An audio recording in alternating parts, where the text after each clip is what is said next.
Municipal ఎన్నికల్లో జరిగిన ఎన్నికల్లో విజయం సాధించింది, తొలి కౌన్సిలర్గా విజయం సాధించింది నా భార్య సరికొప్పుల విజయలక్ష్మి.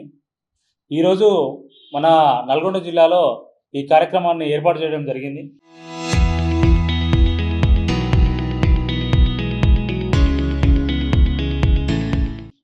గత 3 రోజుల క్రితమే తెలంగాణలో జనసేన పార్టీ రాష్ట్ర కార్యాలయాన్ని ఘనంగా ప్రారంభించింది మా జనసేన అధినేత శ్రీ పవన్ కళ్యాణ్ గారు.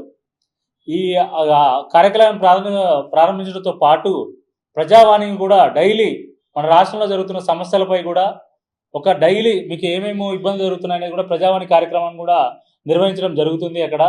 అదేవిధంగా మన తెలంగాణ వ్యాప్తంగా ఉన్న 119 నియోజకవర్గాల్లో కూడా ప్రతి దగ్గర కూడా కమిటీలు, నియోజకవర్గ ఇన్ఛార్జ్ని ప్రకటించి నియోజకవర్గ కార్యాలయాన్ని కూడా ప్రకటించడానికి మా రాష్ట్ర నాయకత్వం అంతా సిద్ధంగా ఉంది.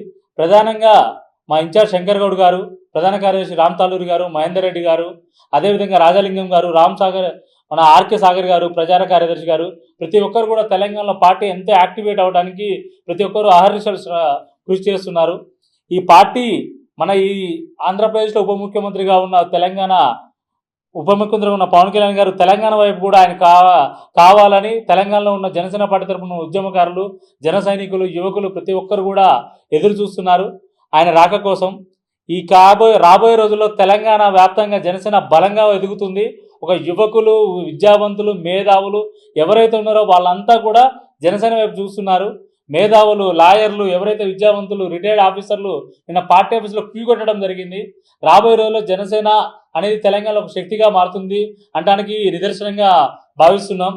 ఎక్కడైతే ఆంధ్రాలో రైతు కుటుంబాలకి, అదేవిధంగా తెలంగాణలో ఒక ఇన్సూరెన్స్ చెక్కులు అందించిన మహోన్నత వ్యక్తిగా, పేదల పాలిటి దేవుడుగా పవన్ కళ్యాణ్ గారిని కొలుస్తారు 2 రాష్ట్రాల్లో. అదేవిధంగా ఈ మధ్య జరుగుతున్న పరిణామాలను చూస్తే పవన్ కళ్యాణ్ గారిపై అనుచిత వ్యాఖ్యలు చేస్తున్న ఒక్కొక్కరు ప్రత్యేకంగా భావిస్తే కవిత గారు, అమ్మ కవిత గారు 10 ఏళ్ళు పాలించిన కేసీఆర్ గారు అయితేంది, మీ అన్నయ్య గారు కేటీఆర్ గారు అయితేంది, వాళ్ళ మీద వాళ్ళ పాలన నచ్చకనే నువ్వు బయటకు వచ్చి వాళ్ళ మీద పోరాటం చేస్తున్నావు. ఆ పోరాటం చేసేది తెలంగాణ ప్రజల కోసం చేస్తుంటే పర్లేదు. తెలంగాణ ప్రజల కోసం పోరాటం చేస్తే నువ్వు ఒక్కదాని కాదు, ఎంతమంది రావచ్చు, పోరాటం చేయొచ్చు. అందులో భాగంగానే మా జనసేన అధినేత పవన్ కళ్యాణ్ గారు కూడా తెలంగాణ ప్రజల మంచి కోసం, వాళ్ళు జరుగుతున్న పరిస్థితుల కోసం వచ్చారు. కాబట్టి మీరు అతన్ని ఏ విధంగా మేకప్ ప్యాకప్ అనే మాటలు బంద్ చేసి కనీసం మీరు తెలంగాణ అక్కగా, అమ్మగా మీరు మార్చాలని మీరే అనుకుంటున్నారు. పేర్లు మీరు పెట్టుకుంటే రావమ్మా, ఎప్పుడైనా ప్రజలు ఇవ్వాలి. ప్రజల మనసులో ఆ స్థానం సంపాదించుకోవాలి. పవన్ కళ్యాణ్ గారికి దేవుడు అనే స్థానం కల్పించింది 2 రాష్ట్రాల్లో. కాబట్టి అది గుర్తుపెట్టుకొని పవన్ కళ్యాణ్ గారి మీద వ్యాఖ్యలు చేసే ముందులా మీరు తెలంగాణ ప్రజల గురించి ఆలోచించండి. ఇంకొక పార్టీ వ్యక్తిపై మీకు సంబంధం లేదు, ఉప ముఖ్యమంత్రిగా ఉన్న వ్యక్తిపై మీకు సంబంధం లేదు. మళ్ళొకసారి తెలంగాణ గడ్డ నుంచి, నల్గొండ గడ్డ నుంచి హెచ్చరిస్తున్నాం, పవన్ కళ్యాణ్ గారి జోరికి మీరు రావద్దు.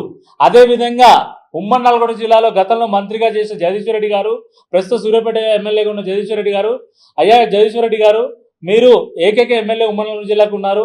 అదేవిధంగా మీరు అడ్వకేట్గా ఉన్నారు.